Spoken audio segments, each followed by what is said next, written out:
Kalau kau fikir balik kepada AC Milan ni adalah satu powerhouse dalam dunia bola sepak pada tahun 90-an, zaman Arrigo Sacchi, of course semua tahu. Tapi Paolo Maldini dan sebagainya. Tapi bila kau fikir tentang keupayaan AC Milan sekarang berbanding legacy diorang sebagai European Champions, antara yang paling banyak next to Real Madrid, dia ada the most, 7 kali diorang menang. Kita share dulu dengan korang satu grafik yang sangat penting yang aku nak share dengan korang berkaitan dengan Serie A ni. Kedudukan yang paling latest dalam Serie A, beza dia 2 poin saja, dan last 2 game adalah serentak 23 Mei nanti, Sassuolo lawan AC Milan, Inter Milan lawan Sampdoria. Yang menariknya Sassuolo tu ada Giacomo Raspadori yang merupakan hardcore fan Inter.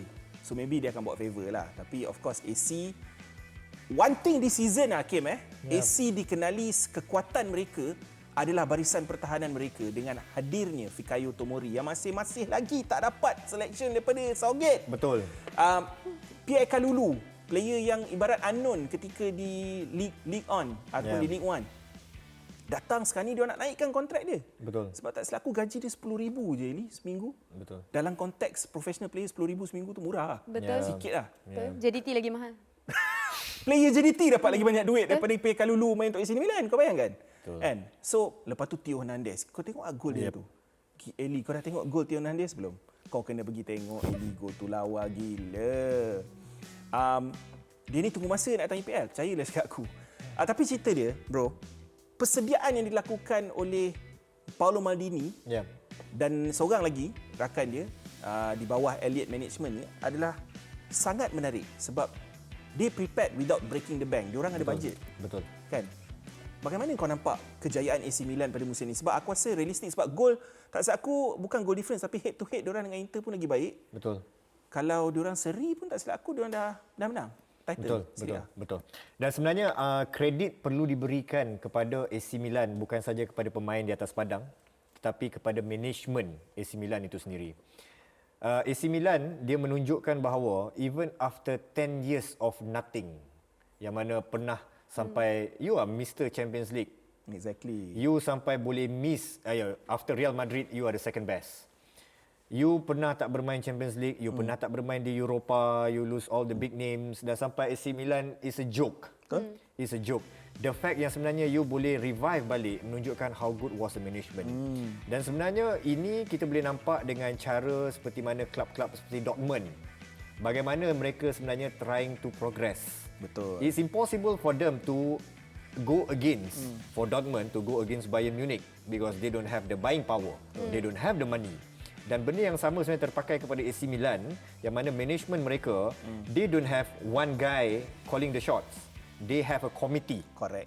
Sama sistemnya dengan yang mana Juve lakukan, dengan Bayern lakukan. So they try to implement the same thing.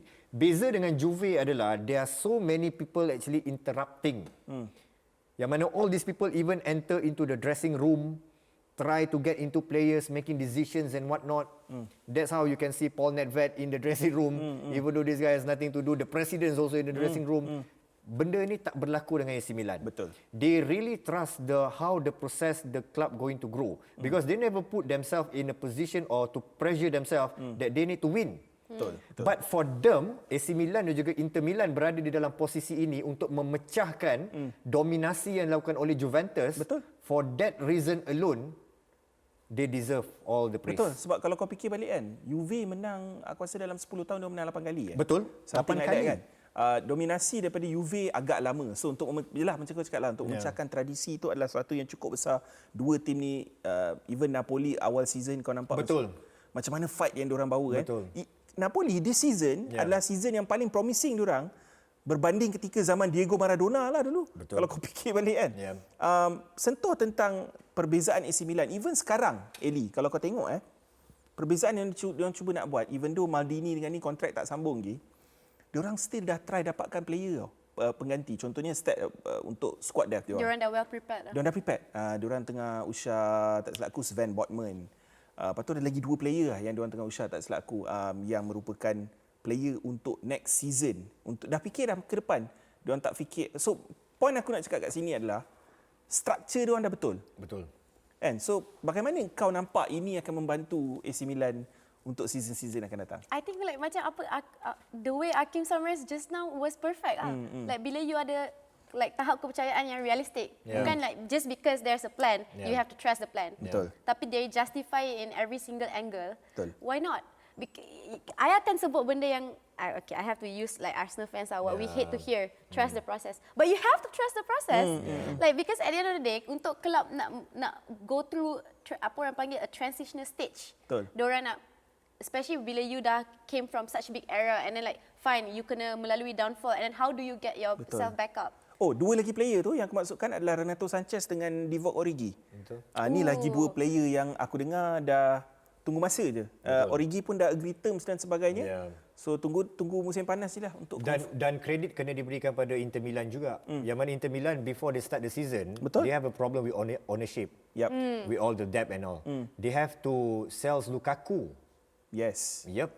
Lukaku tak happy now they lah are fighting for the league. Betul. Tak nafikan. Of course, gol-gol Lautaro membantu. Betul. And then kau fikir diorang baru menang Coppa Italia hari tu kan, kalahkan Juventus. You guys burn dengan Hakim, you guys takkan terkejut kalau Lukaku kembali ke Inter, right? I don't know. I don't think Chelsea akan lepaskan investment dia bernilai 97 juta pound begitu saja. I don't care But about also Lukaku. Conte is not there anymore for Lukaku to. Conte is not there anymore kat Inter pun. Aku rasa Lukaku bukan main kat sana semata-mata untuk Conte saja. Yeah. Dia kan dah cakap baru ni. Sense of belonging dia memang kat club tu sendiri kan? and family. Lepas Conte belah pun dia buat But then statement the dekat fans Sky don't Tan. want to welcome him anymore. No, I mean Lukaku as a human being himself, he really have problems lah. He have problems. Weh, tapi Zlatan weh. Zlatan kali terakhir AC Milan menang title dia dekat situ. Yeah. Sekarang ni orang kata 360 degrees. No, I mean 180 darjah. Zlatan sebenarnya is very unlucky tau. In his career, with all the reputations and also the success that he had, he never won the Champions League. Yeah. Yang mana he missed the time of AC Milan, dia miss the time of Barcelona dan sebagainya. Tak ada luck lah dia. Maybe this is the luck for AC Milan lah. Betul. Tapi sekali lagi aku nak ingatkan lah, siapa yang tak tengok gol Theo Hernandez tu pergi tengok balik. Betul. Itu je aku nak ingatkan kau. Inter Milan guys, last kopek kita cerita pasal Inter sikit. Simone Inzaghi kali terakhir tak silap aku dia menang title dengan Lazio masa zaman dia bermain. Kalau kau ingat lagi. Betul lah. Dia main untuk Lazio waktu tu. Masuk last final day, Lazio daripada tempat kedua pip. Tim mana yang tempat pertama aku tak ingat lah waktu tu. Untuk menang title. So sekarang ni dia dalam situasi tu tapi sebagai manager. Yeah. Kau bayangkan, dia di tempat yang kedua bersama dengan Inter Milan, di belakang Stefano Pioli punya AC Milan. Dia kena mengharapkan Sassuolo mengalahkan. Itu je lah masalahnya. Diorang menang pun tak guna. Tapi Inter fans kat luar sana ataupun fans Serie A akan tahu turning point dia Eli dan ni adalah pada ketika penjaga gol simpanan diorang bukan Handanovic. Bukan Sami Handanovic tetapi penjaga gol simpanan dia Radu tu melakukan kesilapan yang membawa kepada Bologna menewaskan mereka 2-1. So that was the turning point yang pada ketika itu diorang leading. Dan tapi bila diorang kalah game tu and now dia kena rely untuk diorang punya opponent untuk sebab ialah last game Last game. But it's very interesting Sebab bila you cakap pasal title race and like to me it's only a good title race bila you terpaksa bergantung kepada senario-senario macam ni untuk make sure that you menang liga or you don't. Betul, tapi persoalannya adakah Lautaro akan stay pada musim depan? Sebab kalau kau tengok aging squad juga tim diorang. Perisic 33 dengan cerita nak pergi Chelsea. Edin Dzeko bukan Edin Dzeko yang kita kenali zaman dia kat Man City dulu ataupun zaman muda dia dulu kan.